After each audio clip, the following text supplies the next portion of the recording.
అందరికీ నమస్కారం. నా పేరు రమ. నువ్వు నా సొంతం రెండవ భాగం. రచయిత హారిక గారు. సోనియా బస్సులో అద్దానికి ఆనుకుని తన పాటలను ఫీల్ అవుతూ లోకాన్నే మర్చిపోయింది.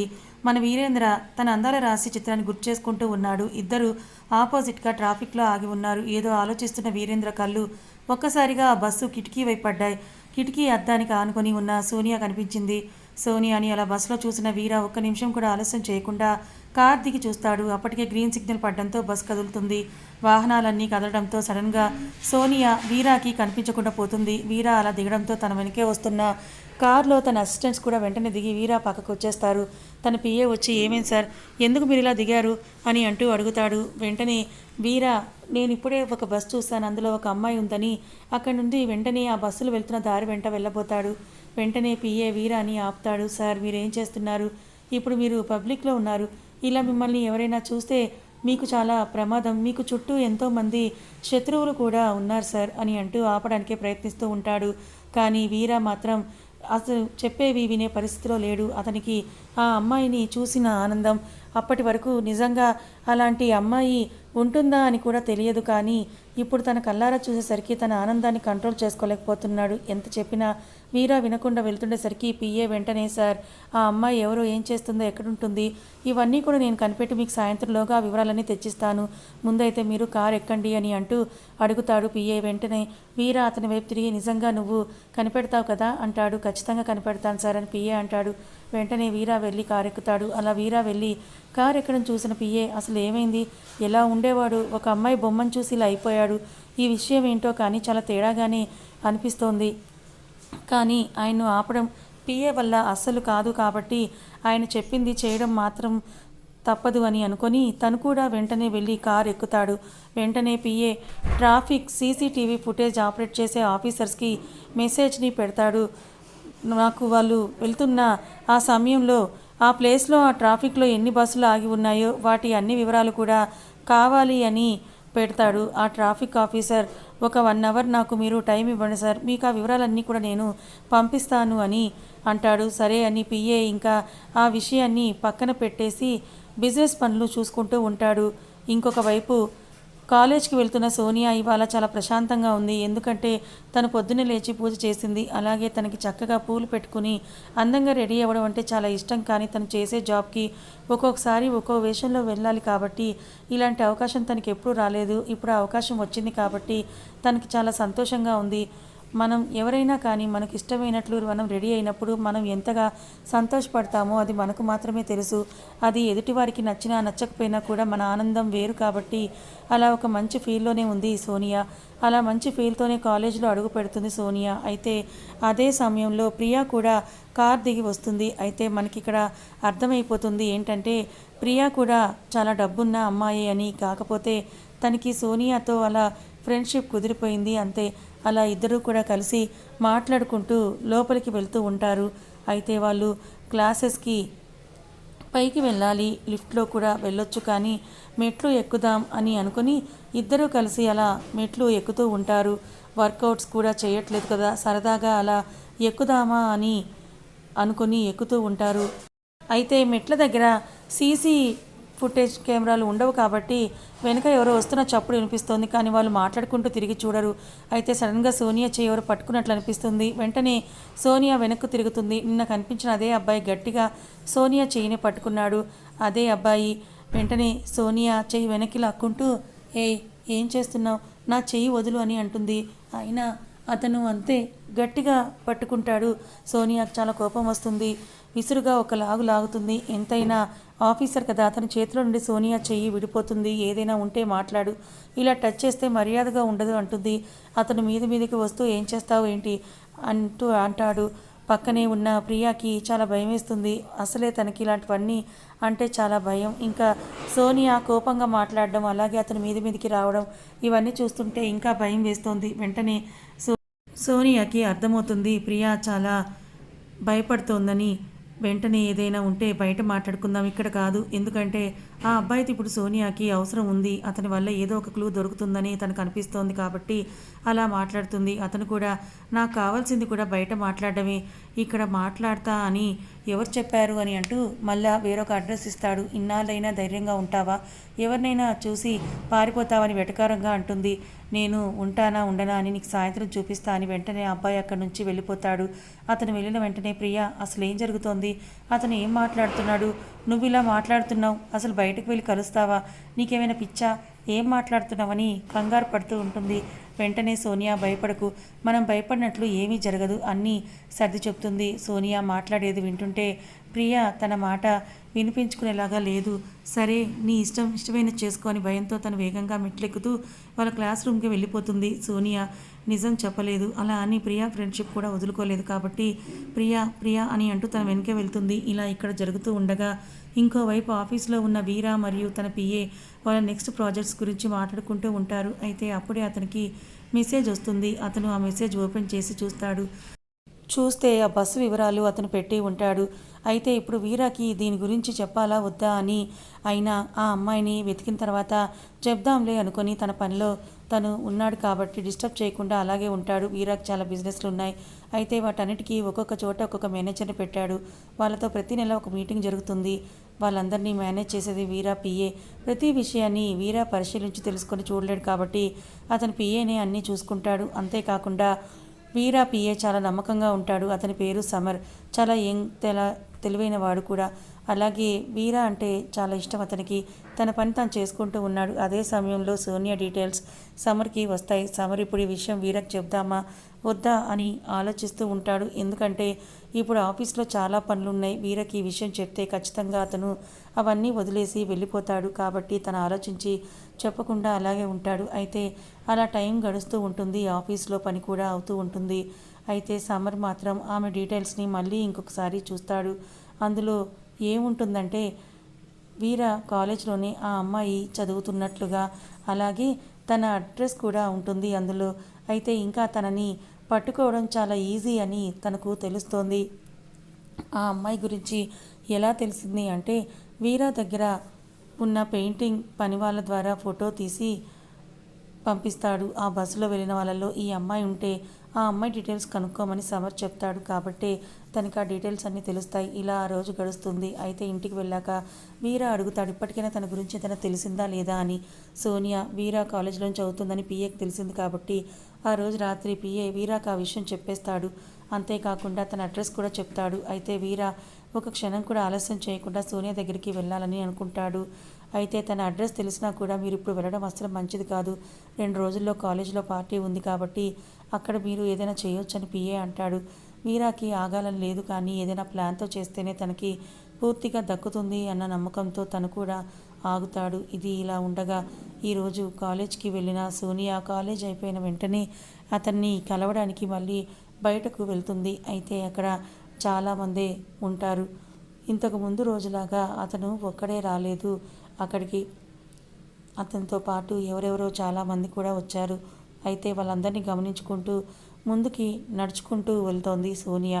అలా వెళ్తూ ఉంటే అతను కూర్చున్న దగ్గర నుంచే కొంతమంది లేచి పక్కకు వెళ్తూ ఉన్నారు. అయితే సోనియా వెళ్ళగానే అతను కూడా లేచి ఇక్కడ కూర్చో అని చెప్పి అక్కడి నుంచి తను కూడా వెళ్ళిపోతాడు.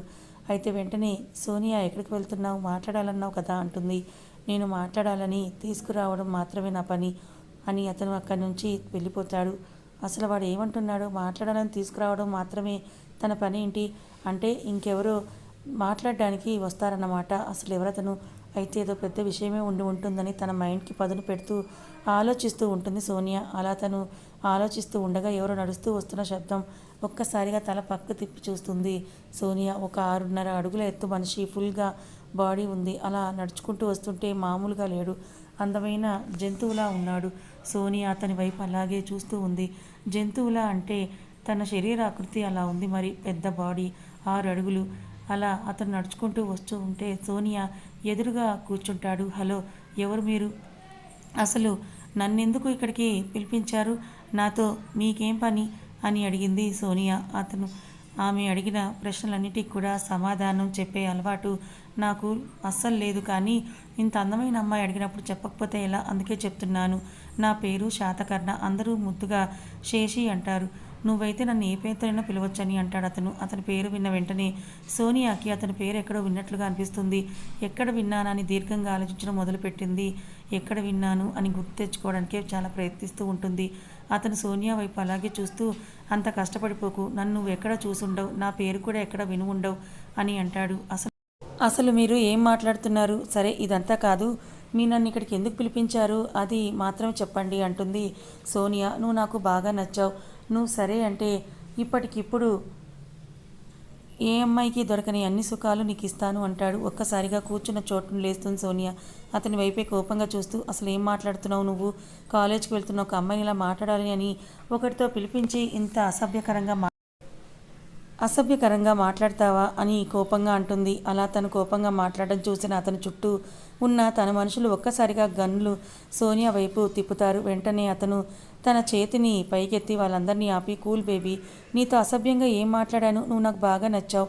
ఇలాంటి అవకాశం కోసం ఎంతమంది ఎదురు చూస్తారో తెలుసా? కానీ ఆ అవకాశాన్ని నేను నీకు ఇస్తున్నాను. ఏ అమ్మాయికి దక్కని సుఖాలను నేను నీకు ఇస్తానన్నాను. నీకు సరే అంటే ఆనందంగా నా దగ్గరికి రా, కాదు కూడదంటే బలవంతంగా అయినా లాక్కొని వెళ్తానంటాడు అతను. అతని మాటలు ఒక్కొక్కటి వింటూ ఉంటే సోనియాకి భయం వేయడం లేదు, కానీ గట్టిగా లాగిపెట్టి కొట్టాలని ఉంది. ఆఫీసర్ కదా, ఆవేశం. కానీ కొద్దిగా ఆలోచించి చూస్తే ఇప్పుడు నాకు ఎదురైన ఈ పరిస్థితి ఇంతకు ముందు మిస్ అయిన అమ్మాయిలకు కూడా ఎదురైందేమో, అందుకని వాళ్ళు ఎవరికీ కనిపించలేకుండా పోయారేమో. నాకు తెలిసి వీడి దగ్గరే ఏదో ఒక రహస్యం దాగి ఉందని ఆలోచించి ఇప్పుడు అతనికి ఏం జవాబు చెప్పాలో అర్థం కాదు. ముందైతే తన గురించి పూర్తిగా తెలుసుకోవాలి. అలా చేయాలంటే అతనితో కలిసి ట్రావెల్ చేయాలి. వెంటనే అతనికి ఒక కండిషన్ పెడుతుంది. నేను ఆలోచించుకోవడానికి నాకు కొంత సమయం కావాలి. అంతేకాకుండా నా జీవితంలో నేను ఎవరిని ప్రేమించలేదు, ఏ అబ్బాయితో కూడా కనీసం మాట్లాడను కూడా లేదు. కాబట్టి నాకు ఇలాంటివన్నీ చాలా కొత్త. అందుకే మీ గురించి నేను తెలుసుకొని మీతో కొన్నాళ్ళు ట్రావెల్ అయిన తర్వాతే నేను మీరు అడిగిన దానికి ఎస్ చెప్పాలా నోస్ చెప్పాలా అని ఆలోచిస్తానని అంటుంది. అయితే శశికి ఆ అమ్మాయి ఎవరిని ప్రేమించలేదు, ఎవరితో మాట్లాడలేదని చెప్పేసరికి ఇంకా తనలో కోరిక ఎక్కువైంది. ఎలాగైనా సోనియాను దక్కించుకోవాలన్న కసి పెరిగిపోయింది. కాబట్టి ఆ సమయంలో సోనియా ఏం చెప్పినా వినేలాగే ఉన్నాడు. ఎలాగో శశికి సోనియా అంటే విపరీతమైన పిచ్చి పెరిగిపోయింది కాబట్టి సోనియా చెప్పిన వాటికి శశి ఒప్పుకుంటాడు. తనతో కలిసి ట్రావెల్ చేయడానికి, అలాగే ఇతని గురించి పూర్తిగా తెలుసుకోవడానికి అనుమతిని కూడా ఇస్తాడు. సోనియా ఇంక నేను వెళ్తాను అని చెప్తుంది. ఎదురుగా ఉన్న అతను లేచి సోనియాని హక్ చేసుకోబోతాడు. ఎందుకంటే వాళ్ళ ఫస్ట్ మీట్లో అది కూడా లేకపోతే తనకి సాటిస్ఫాక్షన్ లేదనిపిస్తుంది. అందుకే అలా చేస్తాడు. వెంటనే సోనియా చెయ్యి అడ్డు పెట్టి, మనం ఇంకా హక్ చేసుకునేంత క్లోజ్ కాలేదు, చెప్పాను కదా, నాకు టైం కావాలి నేను అర్థం చేసుకోవడానికి అని నాటకం ఆడుతుంది. ఆమె అన్న మాటలకు శశికి ఒప్పుకోక తప్పలేదు. ఎందుకంటే సోనియాపై శశికున్న కోరిక అలాంటిది కాబట్టి. సరే నీ ఇష్టం, నీకోసం వెయిట్ చేస్తాను అని చెప్పి తన ఇంటి దగ్గర డ్రాప్ చేయమంటావా అని అడుగుతాడు. పర్లేదు, నేను వెళ్తాను, ఇలాంటివన్నీ నాకు అస్సలు నచ్చవు అనుకుంటూ త్వరగా అక్కడి నుంచి బయటకు వెళ్ళిపోతుంది సోనియా. అలా అక్కడి నుంచి బయటకు వచ్చిందో లేదో తన ముఖంలో చేంజెస్ వచ్చాయి. చాలా కోపంగా ఉంది. అసలు ఎవడు వీడు, ఎందుకు నా వెంట పడుతున్నాడు? నాలాని ఇంతకుముందు అమ్మాయిని కూడా వీడు ఇలాగే ట్రాప్ చేశాడా? వీడి కాలేజ్కి వచ్చే అమ్మాయిలను చూడడం, అందులో ఎవరు బాగున్నారా అని వాళ్ళని బెదిరించడం ఇదే పనా అని కోపంగా ఆలోచిస్తూ వెళ్తూ ఉంటుంది. అప్పుడే తనకి వాళ్ళ పాత ఫైల్స్లో శశి అనే పేరు గుర్తుకొస్తుంది. ముందైతే అసలు అతను ఎవరు, అతని డీటెయిల్స్ ఏంటో నాకు అతని పేరు విన్న వెంటనే ఎక్కడో విన్నట్లుగా ఎందుకు అనిపిస్తోందని వెంటనే వాళ్ళ ఏజెన్సీకి కాల్ చేసి అన్ని ఇన్ఫర్మేషన్ కలెక్ట్ చేసే వాళ్ళ అసిస్టెంట్ ఒక అతనికి శశి అనే పేరుతో ఏమైనా పాత కేసులు ఉన్నాయా అని అడుగుతుంది. అయితే అతను ఒక 1 అవర్ టైం ఇవ్వండి మేడం, మీకు అన్ని డీటెయిల్స్ కూడా నేను చెప్తాను అని అంటాడు. సరే అని సోనియా అక్కడి నుంచి ఇంటికి బయలుదేరి వెళ్తుంది. రాత్రి వేళ అవుతుంది. అక్కడ బెడ్రూమ్లో తన బెడ్ ఎదురుగా ఉన్న సోనియా చిత్రాన్ని అదే విధంగా చూస్తూ, నేను నిన్ను ఎప్పుడు కలుస్తాను, ఎప్పుడు నా మనసులోని మాటను నీకు చెప్తాను, నీతో మనస్ఫూర్తిగా ఎప్పుడు మాట్లాడి మనిద్దరం కూడా ఒకటవుతాం అని వీర ఆలోచిస్తూ ఉన్నాడు. ఇంకొక వైపు అసలు ఎవరు వీళ్ళంతా, ఎందుకు నేనంటే ఇంతగా ఇష్టపడుతున్నాడు అతను? ఒకవైపేమో ఈ శశి, ఇంకొక వైపేమో ఇంకెవరో పెద్ద రౌడీ అంట. నన్ను చూడకుండానే ఇష్టపడ్డాడు. నేను మరీ అంత అందంగా ఉన్నానా అని అద్దం ముందు కూర్చొని తనని తాను చూసుకుంటూ ఉంటుంది సోనియా. ఇంకొక వైపు శశి ఫోన్లో సోనియా పిక్ని చూస్తూ నిన్ను ఎలా అయినా దక్కించుకోకుండా ఉండనంటూ ఆ పిక్ని నిమురుతూ ఉంటాడు తన వేలుతో. ఇలా ఉండగా సోనియాకి తన అసిస్టెంట్ కాల్ చేస్తాడు. అతను ఏం చెప్తాడు అంటే, శశి అనే పేరు మీద మన ఏరియాలో 2 క్రిమినల్స్ ఉన్నారు, ఒక అతను మోస్ట్ వాంటెడ్ క్రిమినల్. ఇంతకుముందు ఒక పెద్ద కేసులో అతను నిందితుడు ఉన్నాడు. ఒక 100 మంది అమ్మాయిని ట్రాన్స్ఫర్ చేసే పనిది. అయితే అసలు అతన్ని పట్టుకోవడం ఇప్పటి వరకు ఎవరి వల్ల కాలేదు. అంతేకాకుండా గంజాయి, గన్స్ మాఫియా ఇలా ఎన్నెన్నో ఇల్లీగల్ బిజినెస్లు కూడా అతనికి ఉన్నాయి. అతను ఎప్పుడు కూడా ఒక చోట ఉండడంట. ఇంకొక అతను అని అతను చెప్పబోతూ ఉంటే, వద్దు, మనకు కావాల్సిన వ్యక్తి ఇతనే అని నాకు అర్థమైంది అని అంటుంది సోనియా. అదేంటి మేడం, ఏమంటున్నారు మీరు అని అతను అడుగుతాడు. ఏం లేదు, నెక్స్ట్ మీటింగ్ ఎప్పుడుంది అని సోనియా అడుగుతుంది. ఒక 10 డేస్లో ఉంది మేడం అని చెప్తాడు అవతలి వ్యక్తి. ఎందుకంటే సోనియా వాళ్ళ ఆఫీస్ వాళ్ళతో ఎక్కువగా కాంటాక్ట్లో తను ఉండదు. వాళ్ళకి కొన్ని రోజులకు ఒకసారి మాత్రమే మీటింగ్ జరుగుతూ ఉంటుంది. ఆ మీటింగ్లో మాత్రమే తను పాల్గొంటుంది. ఎందుకంటే తను సీక్రెట్ ఏజెంట్ కాబట్టి. ఈలోపు ఇతని గురించి మొత్తం డీటెయిల్స్ కనుక్కొని ఆ మిస్సింగ్ అయిన అమ్మాయిల కేసుకు సంబంధించి ఇతనికి ఏమైనా సంబంధం ఉందో లేదో తెలుసుకొని ఆ మీటింగ్లో చెప్పాలనుకుంటుంది సోనియా. ఇలా ఉండగా రోజులు గడుస్తున్నాయి. రోజు శశి కాల్ చేసి కలుద్దాం అంటాడు. ఇవాళ కాలేజ్ ఉంది, అది ఉంది, ఇది ఉందని సోనియా సాకులు చెప్పుకుంటూ వీకెండ్ కలుద్దామని అంటుంది. ఆ రోజు కోసమే శశి ఎదురు చూస్తూ ఉంటాడు. అయితే రేపు కాలేజీలో పార్టీ జరగబోతోంది. పార్టీతో పాటు యానివర్సరీ కూడా జరగబోతోంది కాబట్టి అందరినీ డ్యాన్స్ పెర్ఫార్మెన్స్ ఇవ్వమని కాలేజీలో వాళ్ళు చెప్తారు. అయితే ప్రియా బలవంతం మీద సోనియాని కూడా డ్యాన్స్ చేయడానికి అడుగుతుంది. సోనియాకి అవన్నీ ఇష్టమే అయినా కూడా, కాకపోతే తను చేసే జాబ్కి అలాంటివన్నీ కూడా సెట్ కావు, కానీ ఛాన్స్ వచ్చింది కాబట్టి సరే వేస్తాను అని చెప్తుంది సోనియా. అలా అంతా కూడా హడావిడిగా ఉంటుంది. ఎప్పుడెప్పుడు సోనియా చూడాలా అని వీరా కూడా కాలేజీ పార్టీ కోసము ఎదురు చూస్తూ ఉంటాడు. శశికి సోనియాని కలవాలని చాలా ఆత్రంగా ఉంటుంది. తను ఎన్నిసార్లు చెప్పినా కూడా కలవాలి అనిపిస్తోంది కాబట్టి ఆ ఫంక్షన్కి శశి కూడా వద్దామని అనుకుంటాడు. ఇలా ఎవరి ఆలోచనలో వాళ్ళు ఉండగా ఫంక్షన్ రోజు రానే వచ్చింది. కాలేజీలో ఫెస్టివల్ డే రానే వచ్చింది. అయితే శశి అక్కడికి మారువేషంలో వస్తాడు. అతను ఇప్పుడు ఎక్కడికి వెళ్ళినా కూడా మారువేషంలోనే వెళ్తాడు. అప్పుడప్పుడు మాత్రమే తన మనుషులతో బయట కనిపిస్తాడు. అందువల్లే తనని పోలీసులు ఇంకా పట్టుకోలేకపోయారు. అయితే టిప్ టాప్గా రెడీ అయ్యి కాకుండా ఒక మామూలు ప్యాంట్ షర్ట్ లూజ్గా వేసుకొని ఒక కళ్ళజోడు పెట్టుకొని అక్కడికి వెళ్తాడు. ఇంకొక వైపు వీరా మొదటిసారి సోనియాకి కనిపిస్తున్నాడు కాబట్టి చాలా అందంగా ఉండాలనుకుంటాడు. అలాగే రెడీ అవుతాడు కూడా. మంచి సూట్ బ్లాక్ కలర్ది, దానికి తగ్గ షూస్, అలాగే ఒక స్టైల్ వాచ్, అది కూడా మంచి రిచ్ లుక్ ఇచ్చేదే పెట్టుకుంటాడు. ఇంకా తన హైట్, కలర్, బాడీ సంగతికి వస్తే అసలు పేరు పెట్టే పనే లేదు. పర్ఫెక్ట్గా ఉంటాడు. 6.2 ఎత్తు, పట్టుకుంటే కందిపోయేంత కలర్ కాదు కానీ మంచి కలర్, థిక్ హెయిర్ మరియు గడ్డం. ఎలాగో ఎంతో డబ్బు ఉన్నవాడు కాబట్టి ఎప్పటికప్పుడు వాటిని పర్ఫెక్ట్గా మెయింటైన్ చేస్తూ ఉంటాడు. ఇంత అందంగా ఉన్నవాడిని ఎవరు మాత్రం కాదనుకుంటారు. అలాగే వీరాని కూడా చాలామంది అమ్మాయిలే కావాలనుకుంటారు, కానీ ఒక్కరిని కూడా వీరా తన దరిదాపుల్లో కూడా రానివ్వడు. ఎందుకో తెలియదు కానీ వీరాకి మాత్రం తన మనసుకు నచ్చిన వాళ్ళని మాత్రమే దగ్గరికి రాణిస్తాడు. అది ఒక అమ్మాయి విషయంలోనే కాదు, తన స్నేహితులైనా బిజినెస్ పార్ట్నర్స్ అయినా సరే, తన కింద పనిచేసే వాళ్ళైనా ఎవరైనా కూడా తనకి నచ్చితేనే తన దగ్గరికి రాణిస్తాడు. అలాంటి వాడు సోనియాని మాత్రమే అంతలా ఎందుకు ఇష్టపడుతున్నాడు అది మీకు ముందు ముందు కథలో అర్థమవుతుంది. ఇక అంత మంచిగా రెడీ అయ్యి కాలేజ్ దగ్గరికి బయలుదేరుతాడు వీర తన బాడీ గార్డ్స్తో కలిసి. ఇక్కడ సోనియా ఎప్పుడు వస్తుందని ఎదురు చూస్తూ ఉన్నాడు శశి. ఆ రోజు సోనియా వేయబోతున్న గెటప్ గోపికది. ఎరుపు రంగు లెహంగా వేసుకొని దానికి సరిపోయి అదే రంగు పల్చటి తెర వంటిది తన జుట్టుకు పెట్టుకొని చాలా అందంగా రెడీ అయ్యింది సోనియా. కళ్ళకి అందంగా కాటుక, ముక్కుకి ముక్కెర, పెదాలకి ఒక అందమైన లిప్స్టిక్ పూసుకొని నుదుటిన బొట్టు పెట్టుకొని చాలా అంటే చాలా అందంగా ఉంటుంది సోనియా చూడటానికి. మేకప్ రూమ్లో రెడీ అవుతూ ఉంది సోనియా. అయితే పక్కనే ఉన్న ప్రియా చాలా అందంగా ఉన్నావు నువ్వు అని అంటూ తనని హాక్ చేసుకుంటుంది. సోనియా బుగ్గపై ముద్దు పెడుతుంది. సోనియా కొద్దిగా సిగ్గుపడుతుంది, ఎందుకంటే తనకి అలా మంచిగా రెడీ అవ్వటం చాలా నచ్చింది కాబట్టి. ప్రతి ఒక్క అమ్మాయికి కూడా తమ మనసులో నేను అందంగా ఉండాలి, అందరికీ అందంగా కనపడాలని అనుకుంటారు. కాకపోతే పరిస్థితుల వల్ల లేక తనపై తనకి ఇష్టం లేనందువల్ల అలా కొంతమంది రెడీ అవ్వకుండానే ఉండిపోతూ ఉంటారు. అవకాశం వచ్చినప్పుడు ఖచ్చితంగా దాన్ని అందరూ వినియోగించుకోండి. అయితే వాళ్ళ మేడంకి సోనియా పెర్ఫార్మెన్స్ బాగా నచ్చుతుంది కాబట్టి అందుకే మెయిన్ గెస్ట్ అయిన వీరా వచ్చిన తర్వాత సోనియా పెర్ఫార్మెన్స్ ఇప్పించాలని అనుకుంటుంది. అందుకోసమే సోనియా ఇంకా రెడీ అయ్యి బయటకు రాలేదు. ఇంకా సమయంలో ప్రియా పక్కనే ఉంది కాబట్టి సోనియాతో మాట్లాడుతుంటుంది. ఎందుకో ప్రియా చాలా ఎగ్జైట్మెంట్గా కనిపిస్తుంది సోనియాకి.